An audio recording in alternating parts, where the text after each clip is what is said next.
collision की तो कोई ना conservation of linear momentum जी ताक हो ब्रेक को question number कनो what की नत्रा 30 का 36 what करे 37 what करे 38 what करे 39 what करे को what you ngay no hai ro ne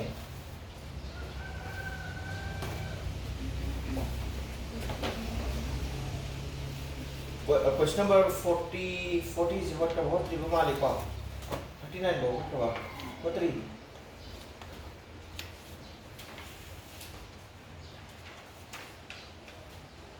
si 38 what na ka 39 si ai 39 what re 39 what ka ba li what three ba what three adam no charo de de se question number 39 ai hit p ke se question number ha what kira तो तेल energy तो हो जाए answer क्या था कि speed खप कुछ हो तो किलो माले ना यो स्पीड खप कुछ हो तो क्या है क्वेश्चन मुन्ना पाउडरे बा अदर दंग सागी कैनोलॉजी the total energy imparted to system है ता हाई तरह का दिशा है सोना का नाम वो सागी 3 kg लेवल का 3 kg से आई तो ना काई की को दिस इज 1 kg है मका नहीं 2 kg है वो काय नका this is 2 kg C 2 kg से क्या आंसर के 40 मीटर पर सेकंड चला मनी कोई कैलकुलेट तो रहा दिन को अल सी 1 kg से ना क्या पिरामिड दिस इज 80 मीटर पर सेकंड स्माई पिरामिड इब्रा ऐसे पिरामिड अमना मा की डाटा दा पिजरे ना क्वेश्चन पिजरे ना अमना पेना का होला का डाटा की दो क्या तारे लंगी का साइकी 2 kg दो बिगर फ्रेगमेंट दो it moves with 40 meter per second chale now man hangi se kare hamni no you have to find out the total kinetic energy and total energy hai tadi all the fragments are moving over na they will have the kinetic energy blakada kinetic energy of the first fragment plus kinetic energy of the second fragment wahan pe abra you put the value as half m1 v1 square plus what the half m2 v2 square sinan ko pandala ko padam hairani khangbra खंगी को हान त कई पाले बोम पुखाय गुमा नुय कापु गुम जी कई पांगेनी अब कंजर्वेशन ऑफ लीनियर मोमेंटम पांगेनी हैबनी after applying your conservation of linear momentum we find out the velocity of the bigger fragment की वेलोसिटी खंगे अदु लो तुम द टोटल काइनेटिक एनर्जी हमबनी ना since there are two fragment रिले बनी ना we simply put the value half m v1 square half m1 v1 square si pam chalo sai ni यार hang ko si lo na sai ko le ti yar ro next ang yung asi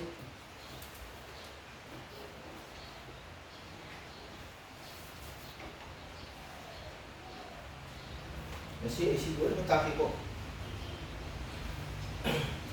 ngasagi ai na ta ko hai phe ho gi da ka no gi explanation to ro mani types of collision ki formula tu da tai ho Rihanna for you types of collision on the basis of nangi direction on the basis of direction hai taragana nangi colliding body and set sumana le rekhalasi number first up nangi one dimension hai bamaga two dimension hai bamu lebra le tabra one dimension and two dimension in the lai ko sigi one dimension to the kamai no ni in one dimension sida di term the select sida possible case ni like this is m1 and kalazi this is m2 and kalazi and m1 and m2 are moving in the same direction this is u1 this is u2 and kalazi then what will be the required condition for the collision of m1 and m2 m1 and m2 ka se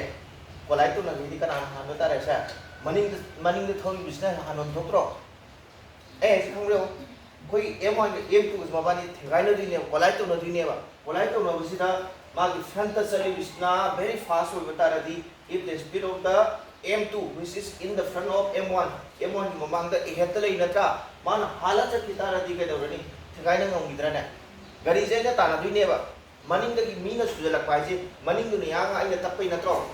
क्या को necessary condition से कई होता है we must have E1 is greater than E2 E1 से ना E2 देखने में चौकम पे है नत्रगदी यार होएगा को से कोलाइट और अर्निंग को से अदो ये मनी दी सुजलागा जो पेदवी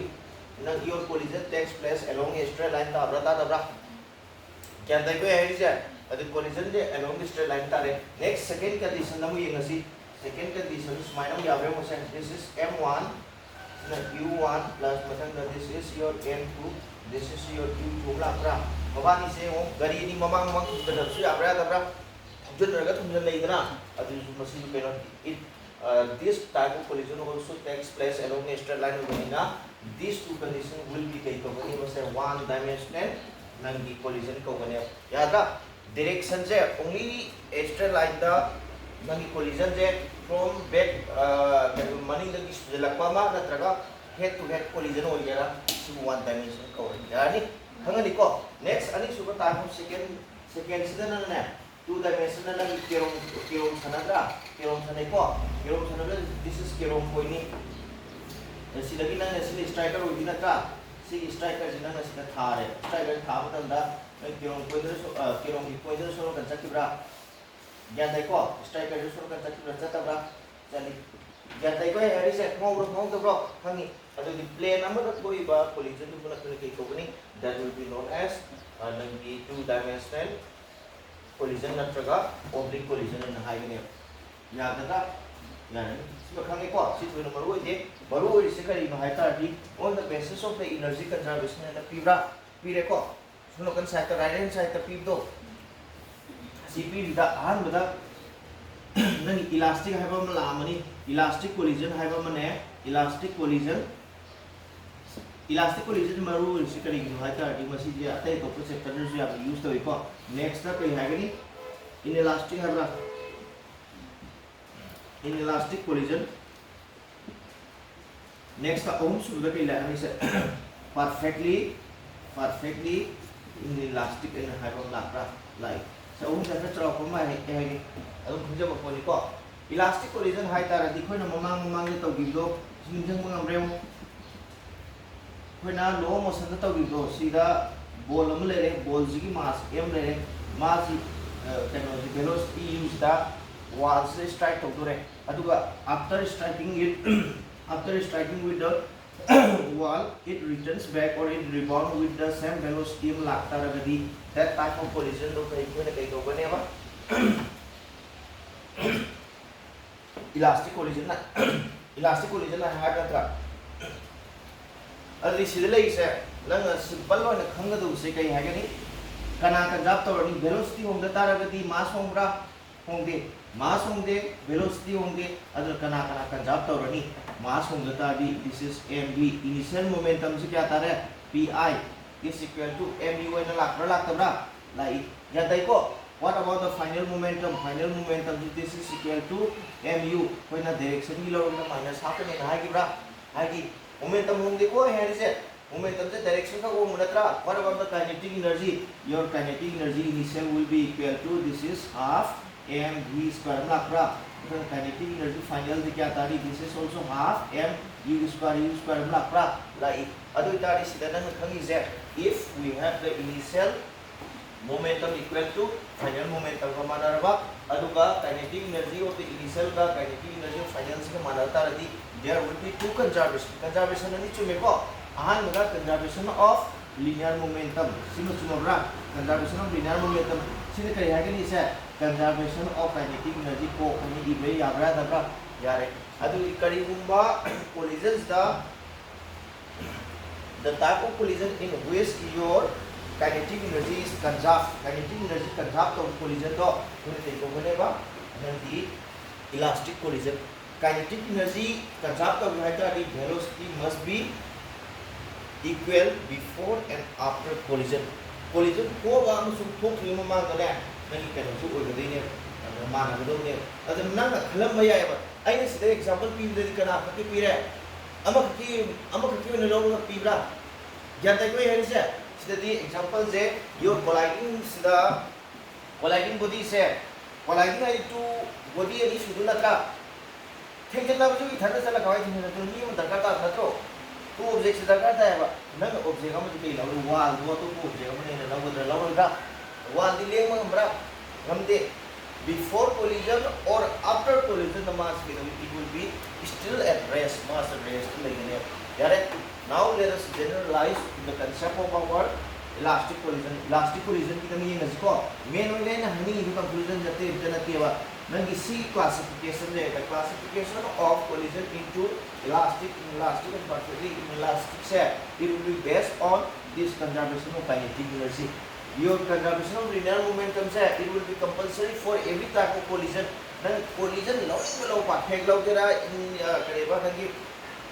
inelastic low kera alagi nangi elastic low kera perfectly low kera loading below ba conservation of linear momentum. This is sile bulihan ile thamage conservation of linear momentum will hold true for every type of collision. Physics की every sector खुदिंग मत ने conservation of linear momentum दा अतुम सुगने मालांग तुम तलेती है ज्ञान दाबा अदो इतारगी नंगी सीगी elastic collision हो गया inelastic हो गया perfectly inelastic हो गया there must be conservation of linear momentum. So the only criteria remain for their differentiation से कना हो जाता है conservation of kinetic energy लानी करीबा kinetic energy conserve तो उतारा हुआ that will be elastic collision करीबा conserve तो उसे because of having the same velocity before and after collision. Ngati mangda thimara mutunda velocity managi automatically kinetic energy to manabra mana understand the way ko se yantare next time hage see inelastic collision is na kai gani there will be conservation of linear momentum is so many but your conservation of kinetic energy will not be there will be loss of kinetic energy lakani. That means velocity will reduce, velocity of the particle after collision will decrease. Hengai na mutung da thara kare ya ka ya khangani ko next perfectly inelastic high tara gati ne for is bus samale rekhale this is fuse object amane rekhale bus samale rekhale sidna bike amane rekhale baska ya dai ko sa sina bike ne rekhale na traga bicycle ne rekhale adi masi ki bus siga kana bike siga collide to no mutam da collision to kuma tam de re sigi bus na kana bike sigu ma keri to ho chapra chatra pula poina after the collision both the colliding body moves together as a single object with chatra radi that type of collision will be known as takeover but perfectly inelastic collision ya tarba as khamor ko ai sai le da collide to sta sai chakya bra da pulap si laga chakki bi ki sto adu ne nangi kai to koni perfectly inelastic to ne yandra yare ko among to mon ni si among ta ga si puta ga lore adu ba ai ne ta ki se ne simpha khona aw ne simpha pu ga yam lu ne ba kamaina khona ga memorize to ni do i hai ge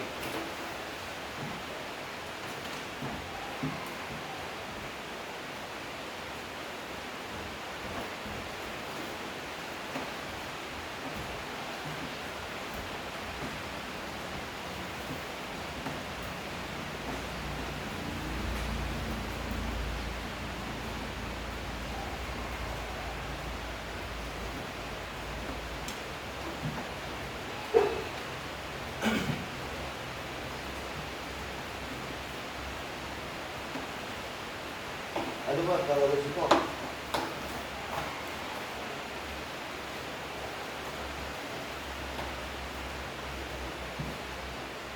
sida ai na ta kun sida elastic su ta ge duga nagi inelastic ku pula tas lage sida kus lage ko aham de mo sai sida m1 mo le rekhala je ma se initially u1 le plus button da kai lati se this is your m2 ne rekhala je it moves with velocity u2 ne rekhalo and after collision we now consider the velocity of the first particle to be v1 and velocity of the second particle to be v2 ne plus janaba yare koi hai isme before collision the u1 v2 after collision the respective one v1 v2 yarba yare ko sib khangani now conservation of linear momentum se kamai gani conservation of linear momentum will be m1 u1 plus m2 u2 sino kai hai no the total momentum before collision ya ba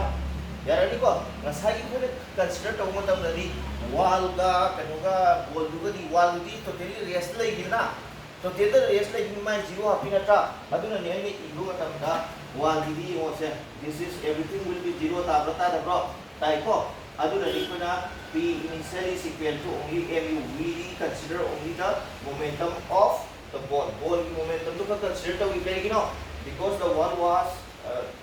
at rest and after collision it would be still at rest. Mada to rest la ibra like tabra like ko ay hay khangi ko ngai na mutung da ngai ni mo na rest la ibani na magi siga this is equal gina sina ball gini ko wall gini hata this is 0 and half to da ko ibra half yai ko adu jam na sidi yo kamai gini conservation of linear momentum will be equal to m1 u1 plus m2 u2 yare ko next term we will see sina before collision is this may be written as P initial mahabi abra jare after collision di kya tara ni after collision the we will be having this is m1 v1 plus m2 v2 amla abra like and this will be P final jare si khango re ko se ai tomorrow ko total momentum of the colliding particle before and after collision must be equal my momentum ni mana re next time mo sida kali guma kan ho ya ta di ko pan ya di kan mo collision ho gani what type of collision will be applicable for your poke and conservation of kinetic energy to get the elastic collision hai na elastic collision hai ta this is half m1 u1 square plus the half m2 u2 square equal to kaya mana ni sa half m1 v1 square plus telani half m2 v2 square ini ada jare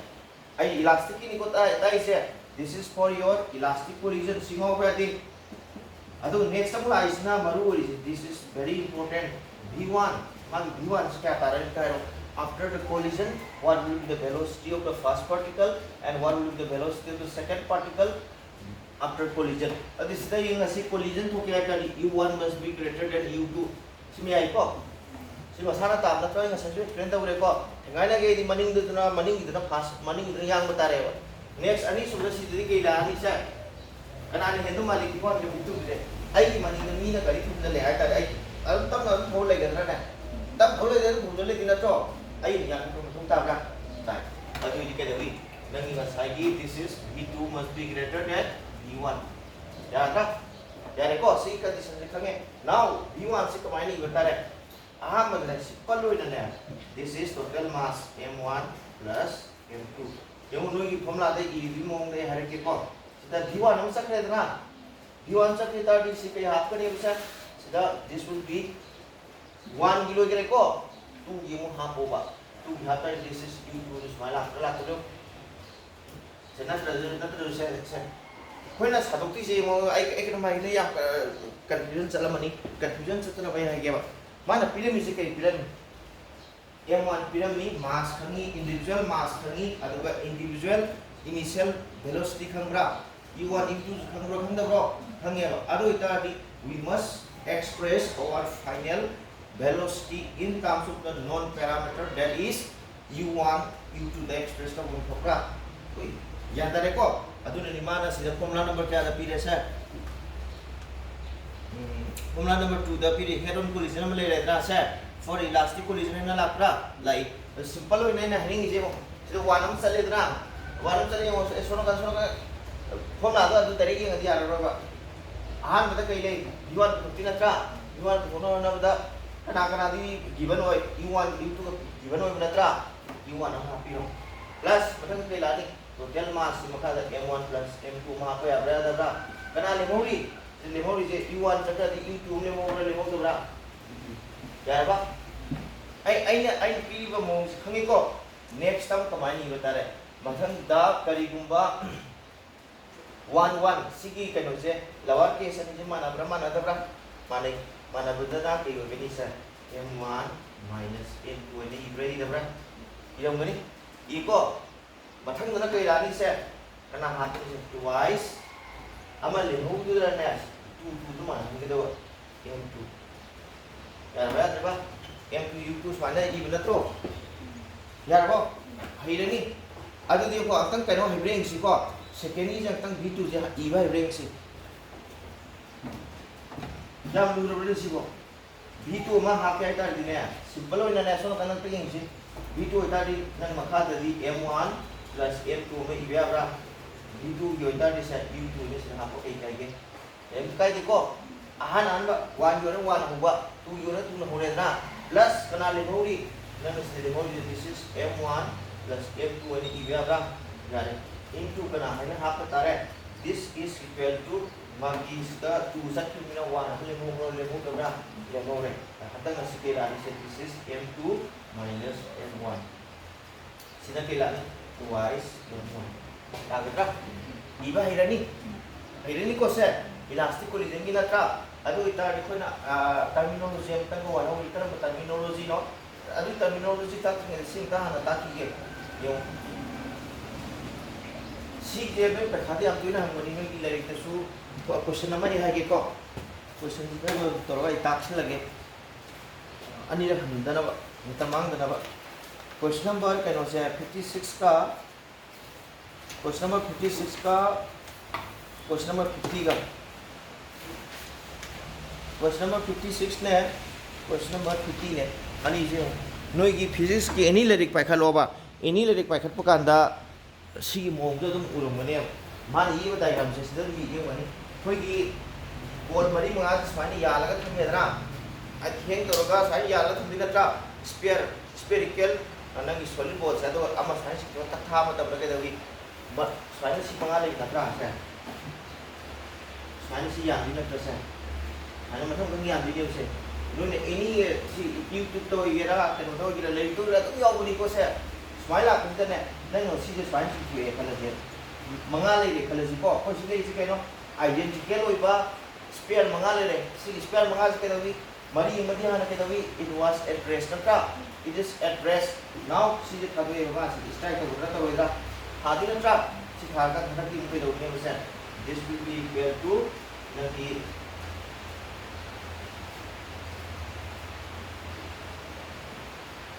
मरी जिमुंग सीगे मा सा race ले ने को मा race ले runny अदुगा मुन मरी रेस ने मताई थन थन मुझे अंदर उसको तो खाने के लिए चलता चले सिखागी को से आई से सिकरी नो तो इसे सिगा लाई से this is due to the elastic collision of the mass मान बता रगदी माय वेलोसिटी एक्सचेंज तौगे हायर कदी we are going to deduce this particular can say particular नंगी एक्सपेरिमेंट है का एग्जांपल है का मसी use of density yarba yare ko then suppose sida lo is no this is mass m this is mass m really tabra you mass mana tabra se you mana equal se you mana utara ready when we considered m1 equal to m2 sida m1 siga m2 siga equal mass utara di this term will be equal to 0 first term is 0 sakita chalo ida ya na v1 di v1 to tina to U1 di pijara mane ko masana koi ko U2 di masana pijara udina tra before collision the what are the velocity that will be given and after collision the what will be the velocity that we have to find out to the c0 sakre because m1 minus m2 are equal to 0 yare ko then the twice sida kaya happen is nangi v1 will be equal to twice this is m1 amla pra twice m2 hai kana nang hami ma metha ko m2 m1 plus m2 this is also twice kana lakuni se twice m2 na lakra into this is u2 lakro si cancel sana kita di v1 siga kana manani u2 ko manaraba manare and just like that nang v2 yung आपका नदी के नानी से v2 after this will be u1 al di mana to may si kayo exchange to na exchange to na ingatro hai di nga sagi after collision the v1 se v1 the first particle ne ba sina kaya sina a ne na khalo ba sina b ne na khala se ba sina a ne sina b ne na khala se ba ado idi before collision the like sa before collision the b sa that will be for your a kita ju khangani ko before collision the b like to that will be for your a aduga a gi obi to before collision the a gi obi na after collision the b kita bra exchange to na tra ahan de mo se ahan si kai wai ma ju mo sundal ramra motion le ko motion le kan di mana si kana ko lai to re मागा चाव चम मानब collision थोकरा थोई अदि collision होतारी मा जाना चलगा लाइनेवा मादि rest लेब नत्रा ए हेस खमोब्रा खमोइको माना चलिनी मोशन द लेनी माना मोशन द लेनी माना रेस्ट लेब लेतब्रा रेस्ट लेरे अदि मोबाइल से कोलाइ तो नमत दिखाइ दब्रा नि मा अमु रेस्ट लेगद्रा velocity exchange तौनी है नत्रा अदि रेस्ट होरमोना मा रेस्ट ले थोखरनी अदुगो मुसिगी रेस्ट ले मुसि के दरनी माना लाई स्पीड से चपना नम चखिला चलोइद्रा चलनी माना मुखे दरनी यो थारनी मा मु रेस्ट ले होरनी मा मु चखरनी अदुगो मुसि मु चलहलनी मा मु रेस्ट ले होरनी सिमु रेस्ट ले होरनी फाइनली ओन मा मु चखिला चतब्रा चल मथंग तंग exchange तौना चखिबे यात्रा यारे अदि हुजिके आई हाय क्वेश्चन 50 का 56 का तो आंसर क्या आता नहीं था एवरेज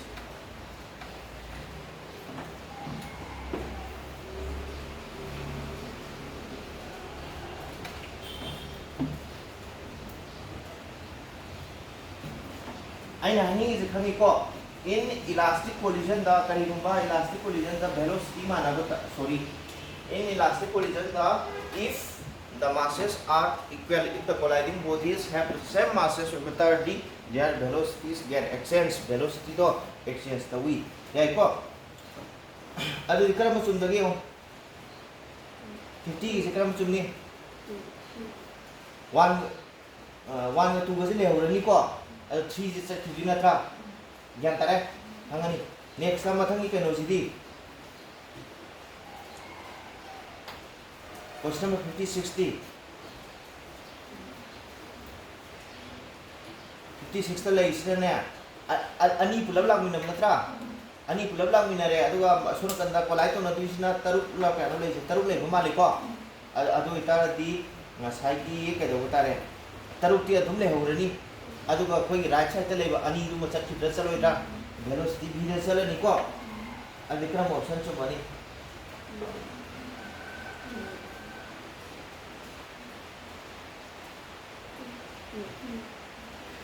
tu है जिकरी लो मा velocity भी रहा है तू भी ना ओ आई नोन ते ये आई ऑप्शन नंबर 1 ये पाले तू चुमे को चुमे है नहीं हमें नाउ कोना लास्ट तक ला सी इन इलास्टिक की मुला की को यार को इलास्टिक में आप होंगे इन बा यार नहीं अदो इता भी सिदा सीमता आवनी ने सीमता आवनी ना आई ना थाउ को लेवनी तंगी पुगा तुमला पुगा coefficient of restitution ai nam yaura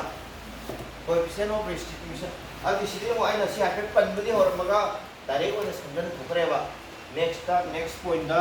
angka hotbudi am lai ko sigi dai ado next ai yanga si nangi relative velocity ai ta tri ne or anyway ta age se relative velocity before collision relative velocity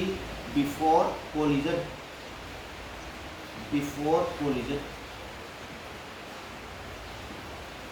natraga si ukun ke hajim relative velocity of approximative rapid da noi formula da approximative na to cp de mabani se kari kamai to ke na ta de yo khudam ko na police na buran ba ta na lai kalas natraga ko na sumaga mo yin sara ka da ai na ai friend to chess to mo to tana mo to da ai sana khanjai ji kai khali ai tak na chen mo da thundra adi mamang si ni mi de so ai tu mi ta na ta ni ai si ni tak mo de ning bane isa na chin da di oh ai si ni ji si gi si ni dan khunji na al mi na ta na ka ai tak lo ni ning ye ta na pa ni ko chess to wa chess to wa kana mo ka di sano wa ni si da di si de ni si da adi same direction sa pra same direction chali adu di karigumba sina thip le la kalaji sina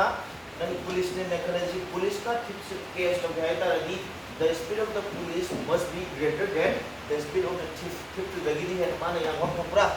natra di police natri nagi thip to escape to chakra ne yar ba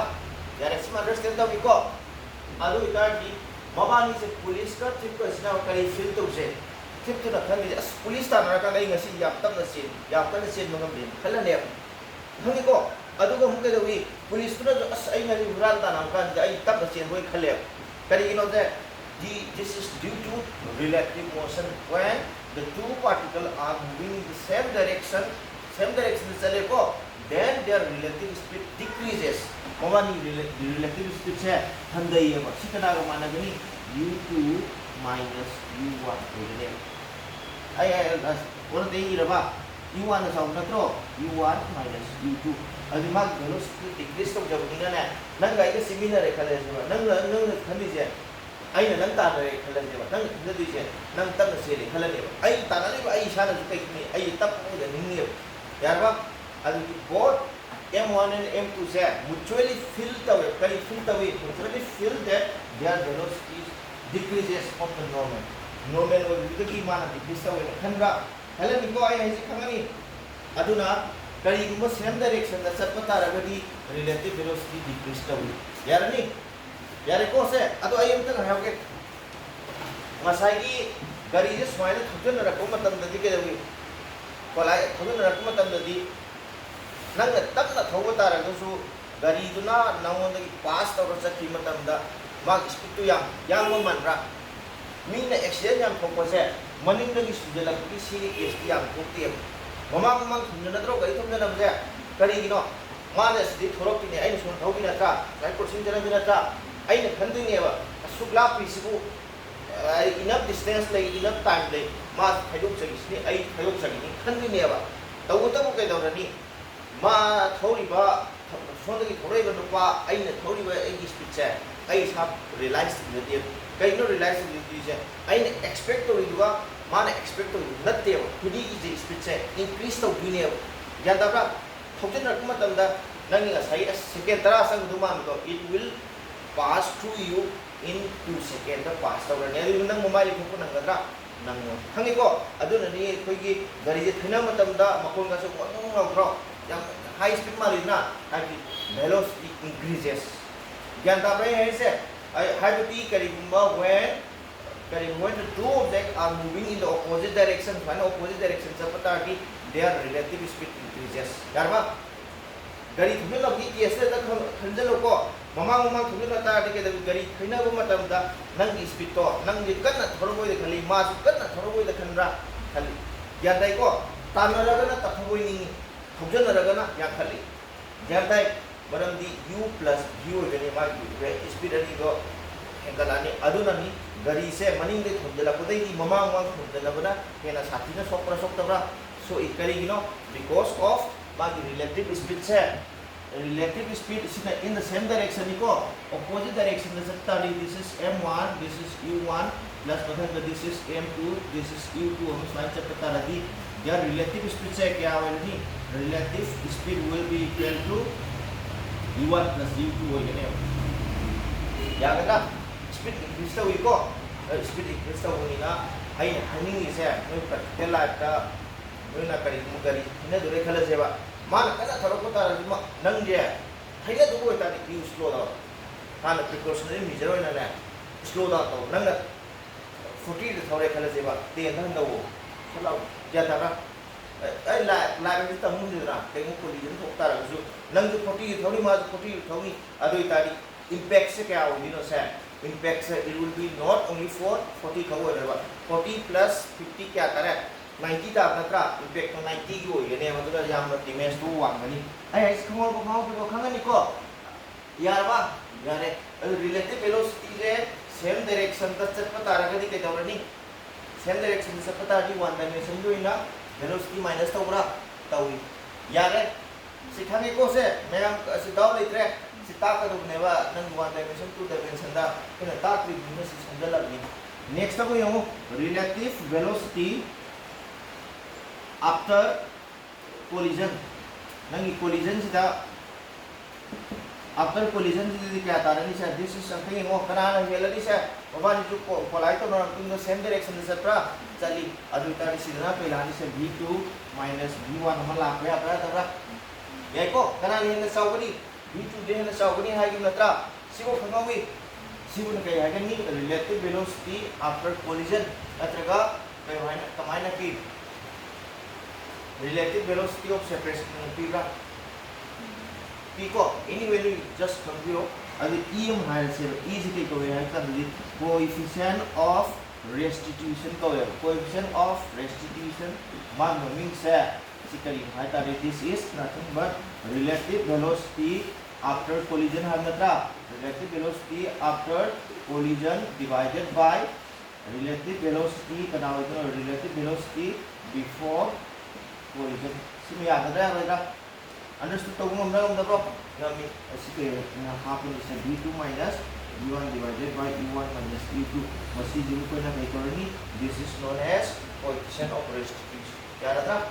si khamo re ko ai si ta mi maram sa te tena te no horen ai ne example ma pirak ni ba e is equal to 1 heta this is one will be the type of your collision if the coefficient of restitution is equal to 1. Coefficient of restitution je 1 heta this is elastic tarane elastic jai ko ya ni next coefficient of restitution e is equal to 0 ta kai ni that will be perfectly now you say inelastic perfectly inelastic yaga perfectly inelastic is cl ga chakki ka disenda na tra khangi next time you e is less than 1 dagi khata tara kana inelastic hai inelastic hai na there will be loss of kinetic energy loss to bugi condition to na kari korone masa inelastic collision yara ko ani mak se kano inelastic ka perfect ka kena bisi kaino inelastic collision is the like after collision there will be loss of kinetic energy. However, the two particles will be moving with different speeds and yaga aduga perfectly ho gaya ta ke hota hai there will be loss of kinetic energy loss pudi legane ba aduga the two body will be moving together yaga bro kena base khangi ko yare now koi isi amta e machine aina sida e star conservation of linear momentum e bagi how to represent ado conservation of kinetic energy how to represent khangi ko and what will be the velocity after collision for elastic collision ki velocity kamani igini si khangi. Now let us write the velocity of the particle after collision if the nature is inelastic. Nature of collision na inelastic ko re khala je ko ai velocity mang dina ta velocity handara pine ba adu da is si adu ga ka pa try over nangi formula number page number 16 da na for inelastic collision right corner de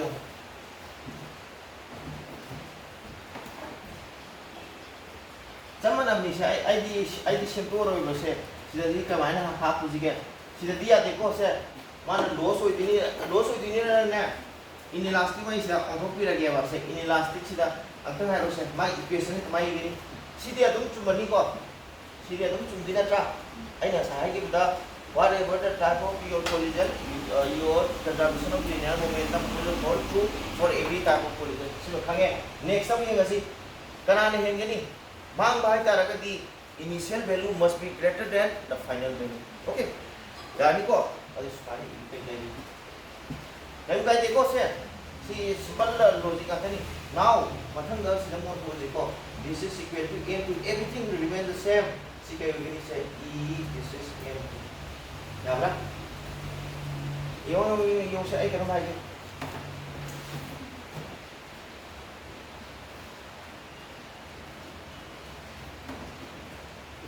kari gumba if the type of collision is elastic over the what must be the value of e ki value kya hoga ni 1 of the tra 1 of the tro sida 1 put to chalo we get the previous elastic ki magi expression to kham ngam da bro elastic over the sida e equal to 1 half in the tra 1 half chalo hanagi ko ni e to chamana phumra kami to sida 1 plus 1 half ta di dum tara hanagi ko origin ngam da bra yadra yare adi inelastic to eta disi mamang sida ke application minus e ma hapiro sida pe ngani this is 1 plus e yadra yadra ini si den loy si khama ba adu yang khawala si ko yare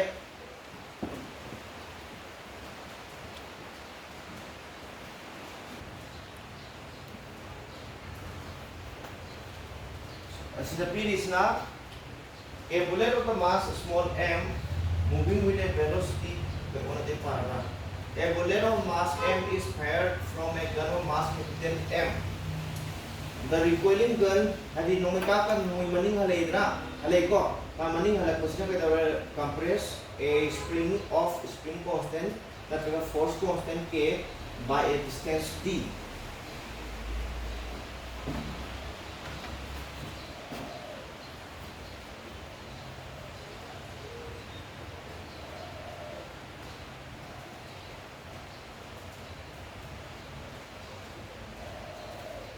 Nomai kapi natra nomai maruja.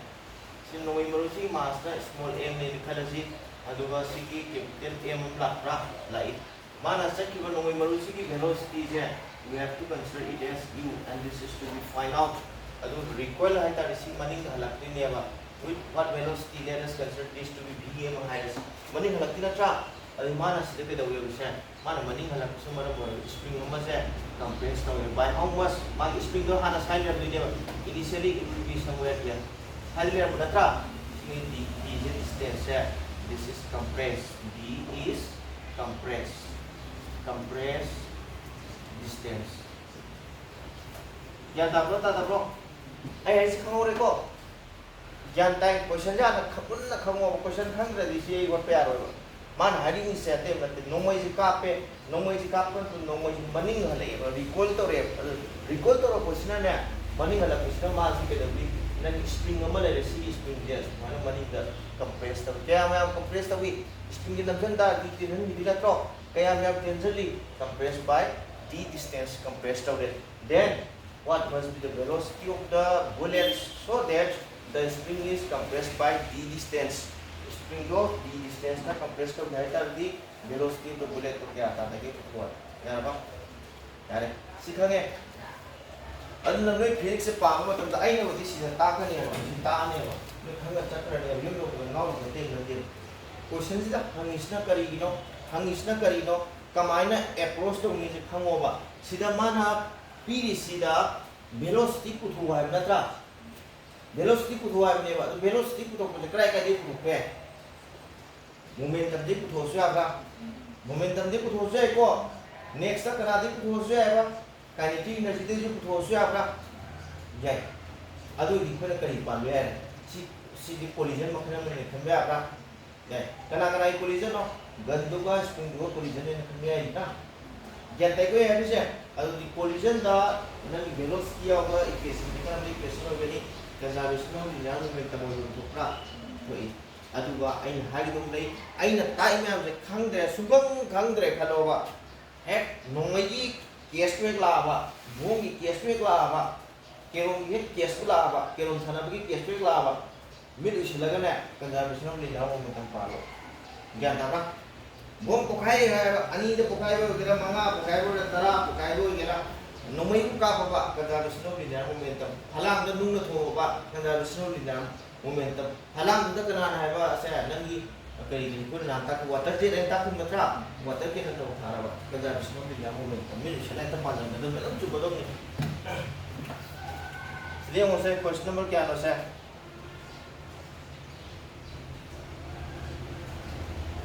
14 nata adi conservation of linear momentum kari ino pa na conservation of kinetic energy haji ko na biske kino mana palam deba sida mention torom bro elastic collision ka hayram brane hayram deba hayram da dikho na hayram da ko ni jum to ga brane adu hayram daga su everywhere da chumbati conservation of linear momentum chumbatra by conservation of linear momentum ka hayro sa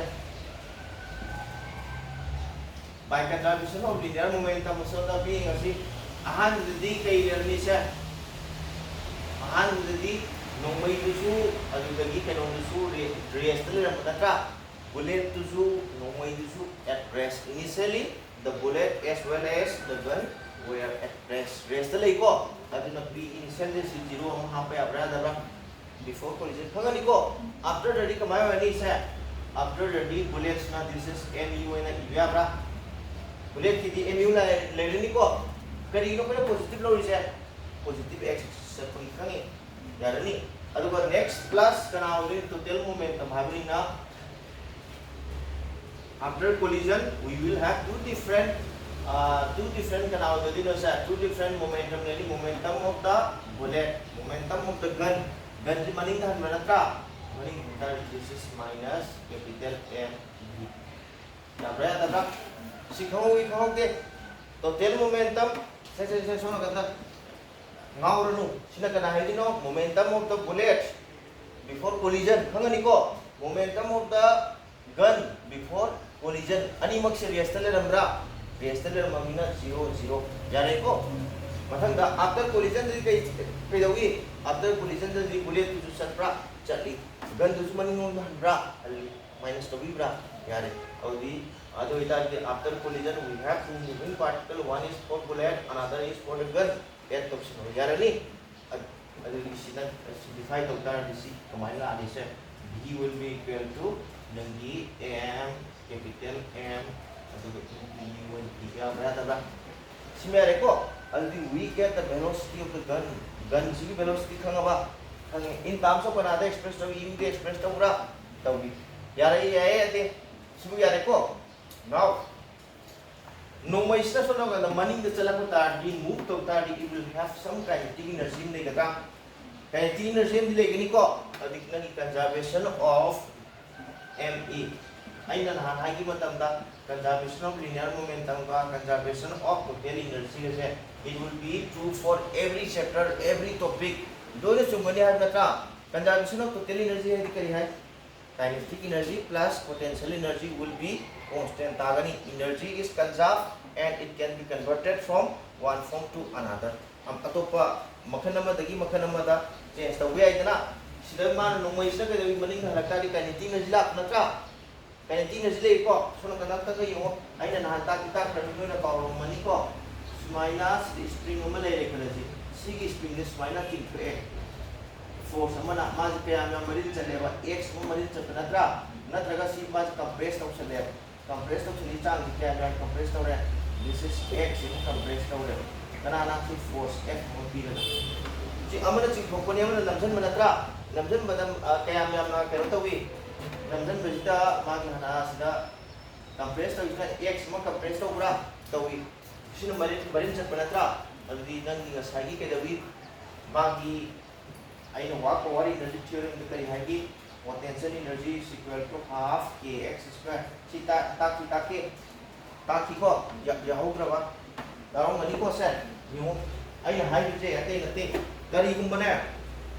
What power energy theorem naman hai nang thabam to re khala jeba. Thabak to energy the one gane the work you have done will be converted into energy. Question will be like this: what type of energy question mein rise to bra? If the body is under motion the work done will be converted into kinetic energy. Yari ko, ay nasipar ka na si hindi na trasa. Si hindi matanda nito, itabok si kayo ulit. Kinetic, ay nito, itabok si work done by my hands will be converted into kinetic energy of this moving pen. Sige, convert ko bra. Tahu. Yari ko, si rin mga body ng motion na lebra, spring yung motion na lebra, laiti. Ay, namsali na tra. Namjan tu dina tro, namjan bai jai na thabo khara tau dina tra. Gyan na tro, force samay apply to re, displacement nam le re, force multiply with displacement kai phangi, quantum phang na tra. Gyan dai, sinang force sam parhan si phota di nang displacement nam le re, force nam le re, walk to hai dina tra. Jadi walk se tau walk se, it will be converted into kanada potential energy the converter when says the body is at rest. Yarba, yarani. Nang natawi ko se work done will be converted into potential energy if the body is at rest after the work done. Work to go tungga body do rest le gana pe body se samala lai. Hangani adu itadi ngasai gun sigi man maning halapada the kinetic energy of the gun will be now converted into potential energy of the spring. Potential energy ta change tawada tawrani khangi khangde yarani ko having aina having concept kami ko simple na nang potential energy of spring mo haragi ko this will be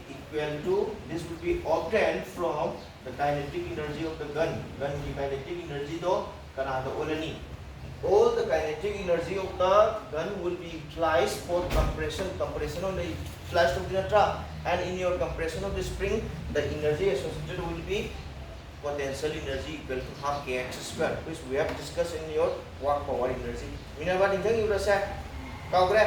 ai start ko se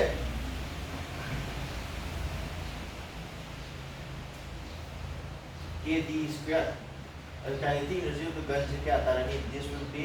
nangi half capital M amla lauda sama velocity kya no, this is v square amla bro like see half so cancel sak kya re ko under this this is k d square will be equal to capital M into d square ke manani se this is M square capital M square into this is u square ani kya bra see capital M square ke cancel chana le ko kanino putwari smart putwari je kinetic energy of the bullet putwari nata u will be equal to simple hoina a capital M into this is d divided by M so over so this fine हम याद यार देखो square root का ये everything को रखो कांदा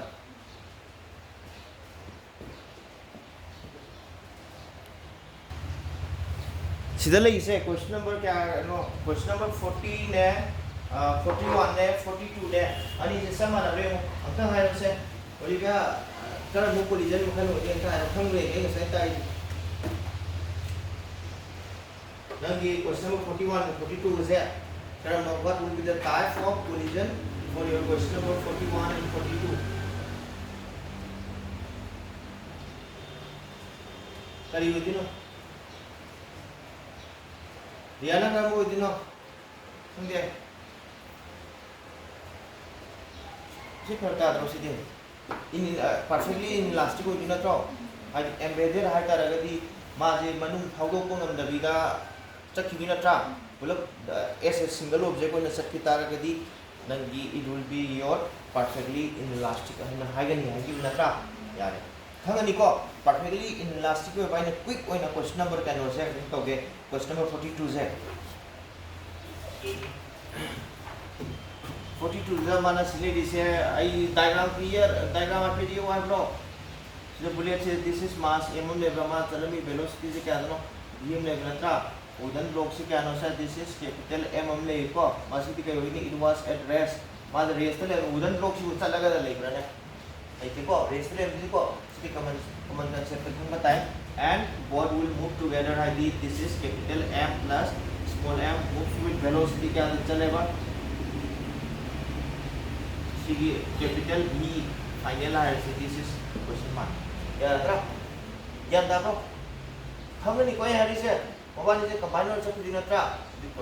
elastic collision वगैरह one must be our conservation of mineral momentum.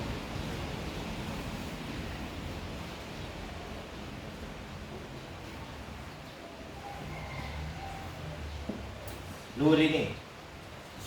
si hayu idran ya, hayu ni tak kuat.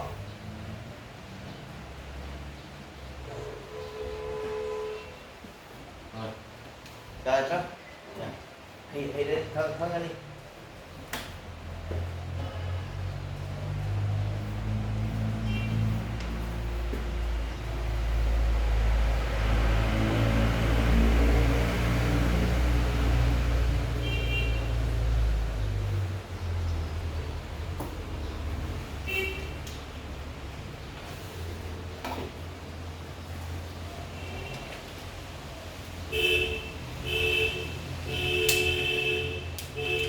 Question number lagi kasagi aina hagi to no hochara 41 hochara ko 43 sida inelastic collision ki dropping of ball isi to ana ta ka do ni question number 44 ki jo nagi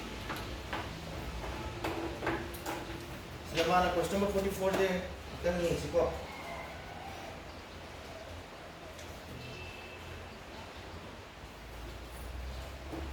angka harus si kya ta tadi pa kan harus even answer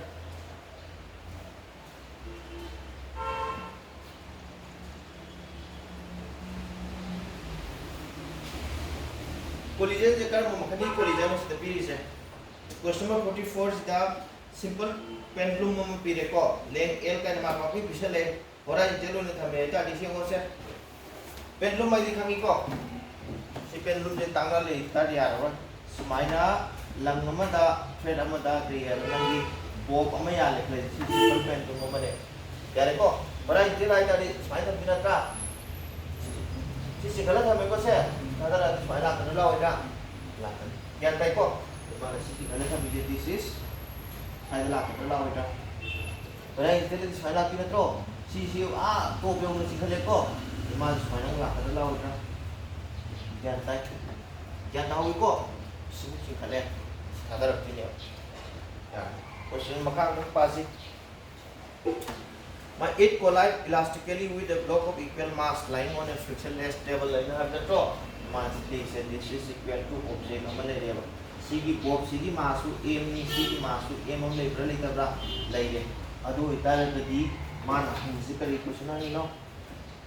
what will be the kinetic energy of the block to kya aata dagi to sini question understand tabra it collide elastically with the block of equal mass lying on the frictionless, then the kinetic energy of the block will be. What is the nature? Magi nature के pyramid elastic में pyramid दबा pyramid elastic की रे को और elastic की रे अदो को mass मान रहा दी velocity के दोगे exchange तो ना था और इनका side pendulum से after collision दा smile ला कर ला हो जो after collision the pendulum set it will be at rest and this is moving with minus then si ukta lakta the velocity v chale kala je ko si notification this is velocity v must go data re kala je ba si na ko do this is velocity v set that's right ka si na ko do this will be at rest na this was at rest literally tabra diagram ni se khang de yar ni ngasai ne explain to ko do di hai tinga thadara botam dam sa kini to level me do रेस ले होंगे अपना था question लाई से velocity क्या होगी velocity क्या होगी मेरा बात हम देख करी करम फॉर्मूला पांदा गेम से मान हम इसे कहीं नोटा काइनेटिक एनर्जी तो ब्लॉक की काइनेटिक एनर्जी से क्या आता था कि फोर्स नहीं था यो मान भरा इतने लोग formula zero thằng ta đi môn để chỉ bị energy mà chỉ một phần lên ra rest lên ta đi mà hai đâm lên ra hai trăm vàng quá nên yên sang vàng ta lấy cho nó ra đây có this is potential energy của cái đâu đây ra hai liter đi potential energy is equal to mg L vậy đi giờ đây có my potential energy पे mgl तारे इसी की potential energy करा दे convert होती ना it will be converted into kinetic energy convert होगा तो runny को सीधना pure कना होगी ना potential energy ले ना ट्रा हमारे से सीधगी स्माइना सी potential energy ले हम सीधगी तारती ना ट्रा मथा है उसमें तो high to zero सकरे को इसलिए वही kinetic energy convert होगा तो kinetic energy will be क्या था ना kinetic energy of the sea bob to की कोई है नहीं जैसे bob to की pendulum to की क्या था ना this will be equal to mg हम तार हमें निको मथन तो कोई ना लोग जिसका ना लोग नहीं pendulum तो का object तो का लोग को लोग इतना pendulum का object को कोलाई तो मतलब तो लोग इतना कोई ना पुथोई नो नहीं इसी की velocity को वो है ना velocity को तो स्वेर करेगी नो नहीं velocity तो kinetic energy हम जो तीन ट्रा नहीं इसलिए जो kinetic energy तो नहीं bob नटगा pendulum तो at the bottom सी मथा दे वो तब जल्दी mg delta बता जो kinetic energy खाएंगे ना this kinetic energy will be given totally to the Kannada p के दिनों object transfer तो बदलता हो रहा masih kena ini the kinetic energy of the pendulum will be transferred to the kinetic energy of another object transfer to whether to ida jadi my answer kaya tadi this is mg yang tahu finish akhirnya akhirnya question ini nih yang kan tadi yang dulu malin na aku lah kan sudah kan konsep bentar tadi ya no ya akhirnya question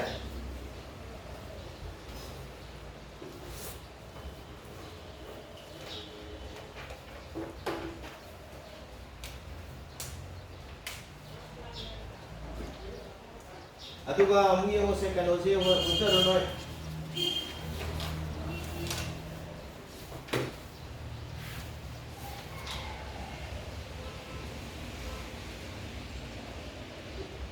question number 45 तो है इधर सीजू perfectly elastic collision अथरा अपन पार सीजू perfectly elastic निको माना पी से बुलेट हम पी रेको this bullet will strike bullet से इनिशियल वेलोसिटी क्या no the initial velocity of the bullet is 500 meter पर सेकंड हम ले रहे स्टेशनरी है दी रेस पर ले है का अदुगा माना स्ट्राइक होती से मास अमदा ice block amada 10 kg के ice block amada man strike to do ko and stops have the car and is the piece of place and if the piece of ice have the car piece of ice have the mean the place and ido sendo if the piece of ice lying on the frictionless plane or that then the velocity will be sigi question the mana second statement the kari pyramid enters a piece of mass 10 kg and stops and have a yaura and the embedded have the chamaneva nang nomai marudo buleto it cannot penetrate your ice 10 kg ice block to mana phawungam deva phawungam ramina ice kara ki thami ice is kept on smooth horizontal surface natra adu the ice along with the bullet will be moving some distance with some velocity with a common velocity am lakatra ज्ञान तादे ऐ ngangi se sigo ki option me doi khara imaginative khara go imaginative o idradi yar hoba sida mo direct pari ne matam di ate ko me ang imagination di mem here bani please ki dar imagination khara apidra the mass imum le bra ai ma velocity imum le dra ai ma si thak thadi hatra harka na ma si before collision after collision di ke darani bullet se si manu stuck to dinatra to ani मासी frictionless smooth surface हम थम्बनी ने कदमी मासी some distance करा move तो बजरा तो with a common velocity लाख नो like one of the question we common say will be equal to question mark si ay kan sai kon dara ba sai ho kre ko dara ko sido sido si pala ay v will be equal to dara ko sila te ina sila sini tahu question nama iwan kidra chela chat ki bagi question nama holi ko atu chama na paro nagi mv is equal to kataga mu will be equal to m plus m capital M plus small m into v common yaradra yar haire ni nu de mo saro haire next kan wasta mu yang asi tai ngai dana ai mathang jara tak se lage ko next question number 46 to yang asi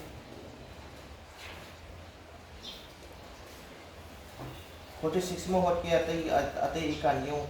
46 ta mana hani se kono husi ko tai je kara mo collision tai elastic collision ne inelastic collision ne ani kata kari ko inelastic collision ki koi question to ho pe au lo ji ko ta particular no ho pe au ne yaw idi embedded to tari do perfectly inelastic na thro jahan tai ko hang dang di ro di pa phiri ni nga tari khumti se asi di ya ro next ta man ang lai se koi na type of collision da it may be elastic or bi inelastic or bi two dimension ki anta oblique collision ki anta ama holam se yabra yai ko kerom sanabagi do adum ta holas question number 46 yo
The a ball moving with velocity 9 meter per second collide with another.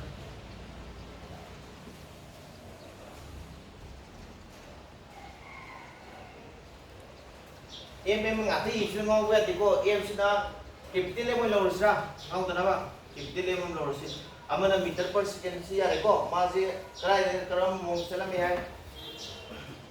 A ball moving with a velocity 9 meter per second collide with another similar stationary ball हम ले रहे हैं.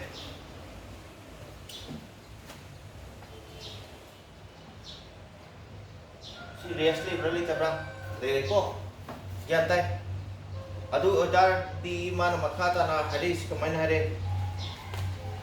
After the collision the ball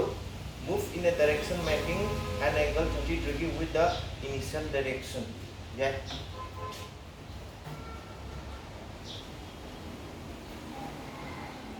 Initial direction क्रम direction हो x axis नक्का या देखो अदु इताटी अनी से क्रम चल पता रहे 30 degree है नक्का और केरोम सानब ने नकल सेवा सी केरोम सिना केरोम स्ट्राइकर की सिना केरोम पॉइंट ने नकल सेवा अदु दी के भी अबना सिना काफी नकल सेवा अदु दी अबना 30 सकरे 30 सकता it will be like this. Nabra ya itu saya di sini angle क्या होगी ना this will be also again it will give tabra this will be also again it will give tabra तो this is the meaning of your question ya ya deh यार सीखेंगे नहीं after the collision the two particles moves with some velocity making an angle 30 degree with the initial direction. Mawani के हानि initial direction से x axis तल रहा था तो x axis ता मावानी का 30 degree से मतलब चले मान हम से कहीं after the collision the speed will be equal to क्या आता है देखिए क्योंकि उसने तो what will the speed of the particles will be speed तो क्या आता है अरे विनंग ना सीधा ना two dimensional collision जितनी there must be conservation along the x axis की conservation लगनी y axis की conservation लगनी अब तोआन ना लोगने अब आई है सिखाऊँ रोबा सिखाऊँगी को अदु इता की along sidang tengah से सुना था नहीं माल velocity जे क्या है लोड सीखे this is velocity v La this will be also velocity v आई नहीं करेंगे velocity v और velocity y मैं velocity जे v ले ले को v से क्या आती है क्या होती वाले लमसम ऐसे लमसम नहीं को मागी तादु से आयाम बा कनो तादु ये नसागे अमना रेस्ट ले नी अमना कनो दले ब्रले जबरा कनी मसे अमना रेस्ट ले अमना मोसन दले मनत्रा if the collision was elastic collision और अंतर अगदी and one dimensional elastic collision और अंतर what will be the magnitude के योगनी the fast object will be at rest after collision खंगे निको आई जिसी ना fast object नत्रा सी आहान object से मार के दरनी motion लगी मार लिंक दरने होगी नत्रा मार चक्की दरसर इधर just like नंगा साइड pendulum को बोल तो ना कोई relation या कोई ऐसे understood तो वो हमरा अदु सीधे दी नंगी oblique collision और बनी ना both will be moving since they have the same mass they will possess the same velocity after collision क्या कहता नत्रा if you do not still agree with me then you can take this as v1 v2 nang si ai na ini si aning re khare se ba san mai lo re na anyway let us take v1 v2 hanga ba ya re ko se v1 v2 se ore sab ma no tara kali ini si dele ini mai momentum sekarang mau momentum no so kada lagi momentum no karo se m v1 this is cos of 30 degree si aling deh si याद है तो process angle same material हो इधर T m v1 cos of 30 degree angle वेग same था रखती momentum भी क्या था किसे momentum p is equal to क्या तुम्हारा दी कैसे p is equal to m p capital M v1 याद रहा सी मोमेंटम p तुम आएंगे it is equal to mg2. Yare ko. Momentum means mass multiplied with velocity and this momentum when taken resolution result along the x m1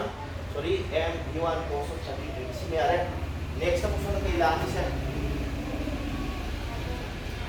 this will be e to the m, this is v1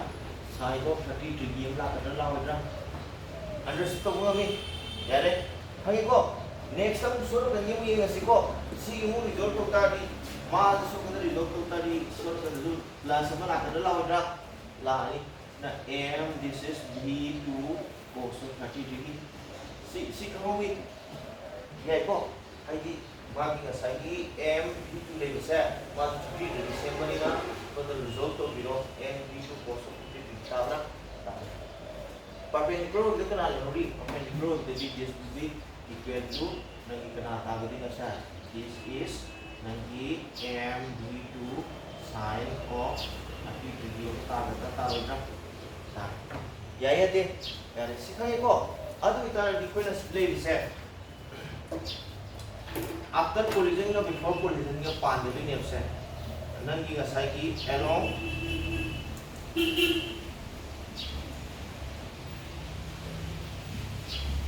bagi two-dimensional coordinate system tadi kalau saya ini subordinate axis ini subordinate conservation je x nama pan gini y nama pan gini x ta policy ko x ta hanam ta le ramra x ta dile ram ko y ta hanam policy y yaw ta y ta hanam pan gini along y sa na pan gini sila di mal farai gelo chalam ni yo asona kanda ko na sinji ko m into this is 0 because there is no particle velocity for the first object se horizontal chapani na my particle velocity is 0 yare ko plus patanga mang is race le jaram na tha m into this is also 0 then no particle component na ma ko no particle component particle anta le jalo 0 then this is equal to after collision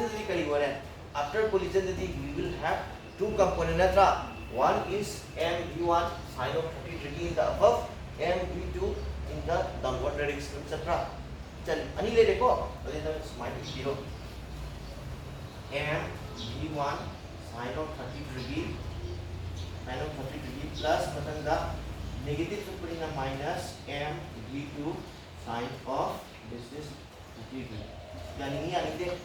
yani ko pila quality conservation of linear momentum along the y axis before and after yare si kami ko alu tadi si isor kan di 0 chakin natra singi 0 le dinatro aham jadi y axis tam ta le ta dina 0 chakra adi si isor kan thago minus le bide si minus natro minus so ta di m, this is v2 sine of 30 degree is equal to m v2 sine of 30 degree ini dia berapa tadi ya si cancel ada tiga lagi sih hanya ini m1 nama aku letra this is v1 is equal to nah saya ini mana rakta berapa mana velocity mana riko simi yare next time mulai sih mana ini kami kose mana ni value juga आता था कि हम question दा हम जाते हैं mana हम से कहीं what is the velocity of the mass in hydra we know that we come to the conclusion that the two body will be having the same velocity v1 and v2 v2 की same magnitude like ini but we have to find it out so कुछ पता है ना क्या kan kay pala ni siya conservation of linear momentum kanada along x-axis ta policy x-axis sa panta raga din na aka hara hedingi ahar na din na sige magidi purely horizontal banina x-axis ta sa manatra m into kaya hapon is 9 half ya berapa yare plus matanda m into this is 0 la tara like si raise to le bro there aduga after collision the kya tare se after collision we have two component m v1 c to manala bola tabra ani ha pinatro that's why you get m this is v1 cos of 30 degree plus matanga this is m v2 cos of 30 degree ibe abro yare now we put the velocity this is m into 9 am hapo cd 2 times ani ibe abra tabro v1 v2 this to manabra tamani se manare ko manare this is 2 times into the capital M into this is v1 cos 30 की क्या आता है cos 30 विरुद्ध बराबर 3/2 हम ताबरता दबरा सिखाओ वे खाओ दे step से हो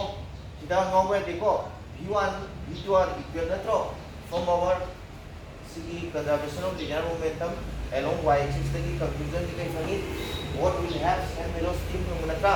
same velocity from that v1 v2 के हाथ लो अभी जमा ना बानी की नत्रा की 2 times v1 cos of 30 degree cos 30 से happy है 2 से कैंसिल से कितना बरा यार से m से कैंसिल से कितना बरा दबरा यार v1 को क्या था कि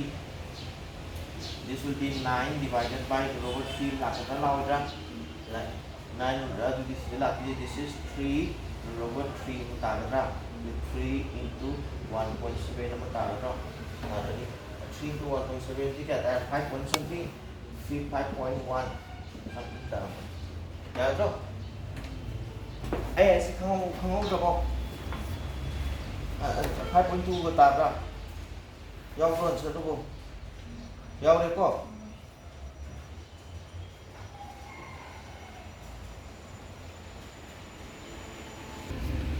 next question number 47 you know to zero high ready the perfectly inelastic le rekho perfectly inelastic the both the body will move together with a composite mass natra mana 10 kg maga 20 kg maga collide tawna re habani ado after the collision this 10 kg and 25 kg is move together habani ko then you have to find out the kinetic energy to puthu habani adi kari han patare you have to first find out the common velocity yarani haini ko adu common velocity do nangi if you know the common velocity you can easily find out the kinetic energy of the composite mass that is 20 plus 5 की half into 25 into v common square यारद्रा याना खंगनी है जे यानी को माग इसदा collision होती नत्रो collision को इदा सिदले इसदा this will be 1 will be to 20 kg मेरे अतो पमना this is 5 kg ने रले तबरा लाइने Pamani the collision from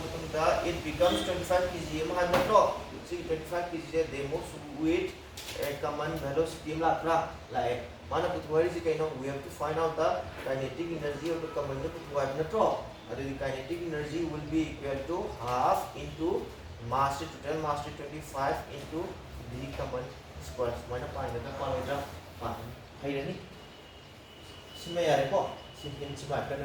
simile simero adu next ay makha takharage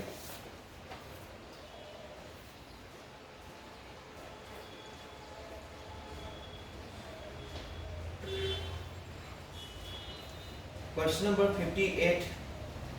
58 का 60 का ही होके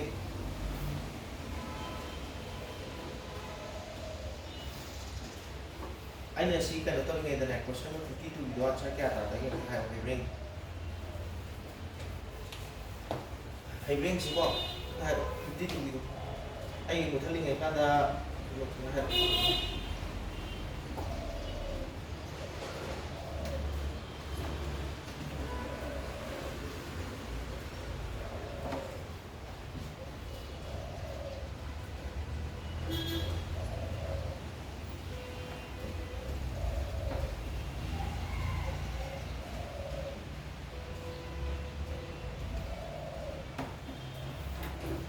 Mina pakai apa nih?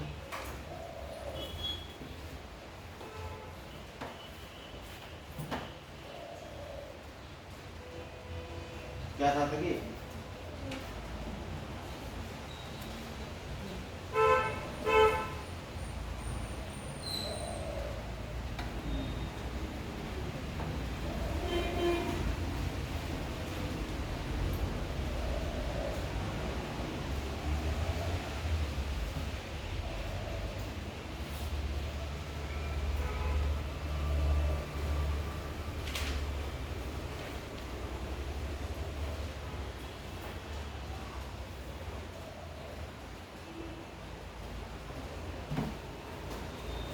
mana haise velocity exchange to ko to ko to graph ma equal ma mas na cyber ngani ko amana plus 3 ne natra amana minus 5 natra yare adu tadi ahan bagidna minus 5 la ani upon bagidna plus 3 la upin natra si haini ko sign the match mu yaw ko ni nangi aina answer ko di hare velocity exchange to ni hare ko bhavani polite to normally ba ni visualize to ngomra pattern se same straight line है कि बाबा ये opposite और collision को तो मतलब smile सी ना सी चपा ना दिना ट्राली जा सी सोन चता दी के बोले पॉजिटिव सोन चता दी के लाइन नेगेटिव लाते ना ट्रा थक थे है ना रिकॉर्ड कर रहा हूँ क्या होता है यार खंगी कोई है जिसे नेक्स्ट का ये क्वेश्चन नंबर 58 से क्वेश्चन नंबर 58 से ये थ्योरी दा तो यहाँ ब्लॉक बुलेट सिस्टम में यहाँ होगा फॉर्मूला नंबर 5 ने देखिए फॉर्मूला नंबर 8 एम लाख का अन्य मकसद ताकि साइमल्टेनियसली में ताकि को से कैसे हम लोग याम लोग खंगे नो अराइवल ने ताकि से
देखो मान हरी से कोई पेंडुलम हम ले लिया ऑब्जेक्ट हम से कोई पेंडुलम दा पेंडुलम की टाइप तक को नहीं तो अगर हमें रेस ले नहीं को है ना ये किसी आहार किसी हम जाओ को देखो सी हम है ना रेस ले में से बुलेट अपना मान स्ट्राइक तो बुलेट ना इनिशियली मूविंग विथ वेलोसिटी उ ले मा स्ट्राइक तो ले को मा कंडीशनली थोड़ा को है बुलेट ना नंगी का सागी ऑब्जेक्ट तो how to set kiba penetrate to mo mali ka sana ba how to set ka set ka siya kaya na bro sila na kamini na sambasida mana how to bullet to set je how to pungam da biga ka da wani udugi manung da mana udugi manung how to pungam da biga lai siya ba yai ko adu ma di na sai momentum mo ko na la ko ni na sili free to mo na ma swai na mata to buti ra oi ra sili ka kaman gan sem ne ba नंगा balloon नंग पाया balloon दा कोई ना kick boxing तो Congo ना side kick Tunga balloon स्वाय मथा side प्रा जत ब्रो अदु चम्मा ने बा ज्ञान ताई कोई है से नंग किक बॉक्सिंग तो न फिल्म दे कांदा सी दे खंद्रे तो खो को किक बॉक्सिंग तो कांगो बॉक्सर कांगो ना स्वाय ना बेलून मो की किन न बेलून गमिद्रा बेलून तो स्वाय तंग था कांदा नंग ना सागी बेलून तो स्वाय मथा स्वाय का के मथा तब्रा का अदु चम्मा ने नंग ना सागी सिदले को ऑब्जेक्ट से due to the momentum of the bullets even though this bullet cannot penetrate the block to penetrate the both the block and the bullet will rise some distance some height di ma rise to the wega to rani kari no rise to imam je nang la kari ko sigi origin on the tar you will move in a straight line sanang do deba adu due to the presence of this strings na maram kanda nang chat khiya ro ma sai phati na tra pha da this one mata haigala da haigala oi tro haigala kini how high will this combined system or combined block and the bullet will rise possible by rise to ura to gyan dare si consider sikhang ko loina adi fast ta ko ne to ta ni babani collision dikram collision or gani minervas da tene bari collision oi dino si to bullet zamin na ta di kri hoy perfectly inelastic na to perfectly inelastic am tang hai ge se samjhan lo mu initial oi dina tra aham isi restorer mara to ma ki thapro after collision di kya tarani capital M plus M into this is b na lakada laudra lani yana sikhangi ko singaw ba ti habidi ain ani to ni idul do bullet kiu ni area c di ka daura this was at rest of banina capital M multiplied with 0 am lakti na 0 di idamina I skip that portion hange man belani b is equal to kya manare M divided by capital M plus small m into u lakana do yarai ko audi mai common velocity khange ko c common velocity kari do ani common velocity ama hange we find out the common velocity of the block and the object where adu you simply memorize kamaina memorize to gani se sida karam energy legani kinetic energy hogi natra kinetic energy at this position adu sida kai gani se potential energy am la kadra la hoidra lai ya de nang si khang da tar ni suna conservation pan gadu ni conservation ne pan ba hite kaloba kari gumba any object ama se velocity v da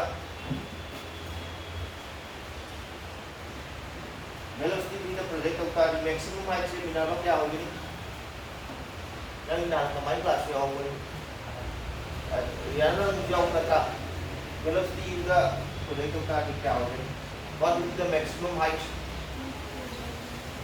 u square by 2g apna u square by 2g tari ya apna na ba ya ko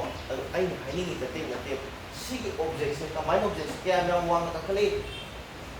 this velocity is the maram warega this velocity will displace the object to a height is latra or initially the object was moving with what speed capital v common natra we can consider that the object is projected vertically upward with velocity u so velocity u hai na lagu mota na and u to the v is the consider that the v is para na ko to kai finish I will be equal to v square by 2g and you put the value yatra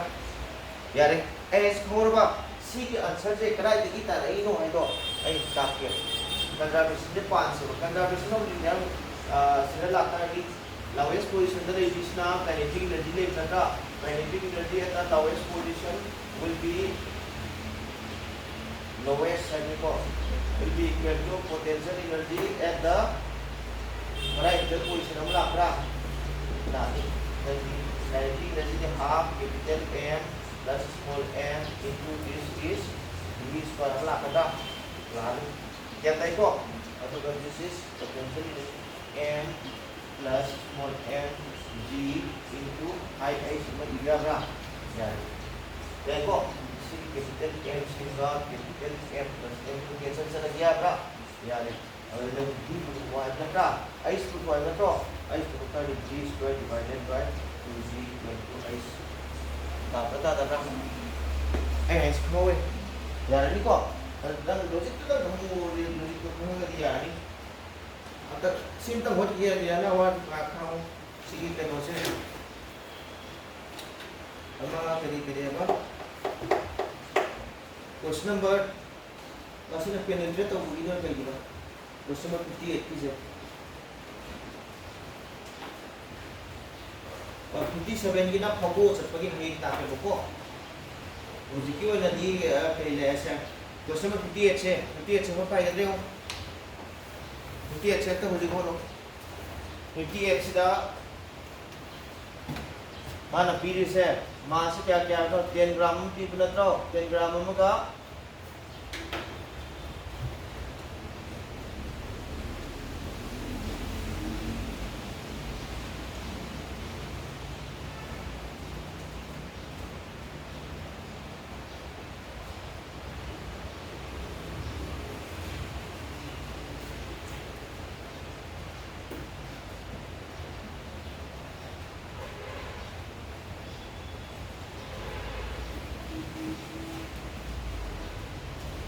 siya nimbreng asi khangani mana film is ahan magi bullet to mass ka no 10 gram ki natra lok su kya no 10 gram ki natra 10 ani plus to nata di kya ta usa 20 का नत्रा siya re value खतने यहाँ से लीजिए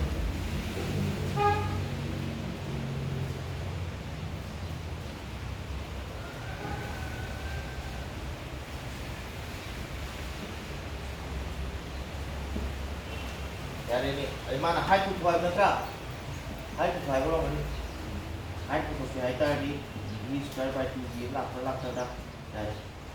इधर v square क्या है sir 50 into this is 50 into 10 to the power minus 4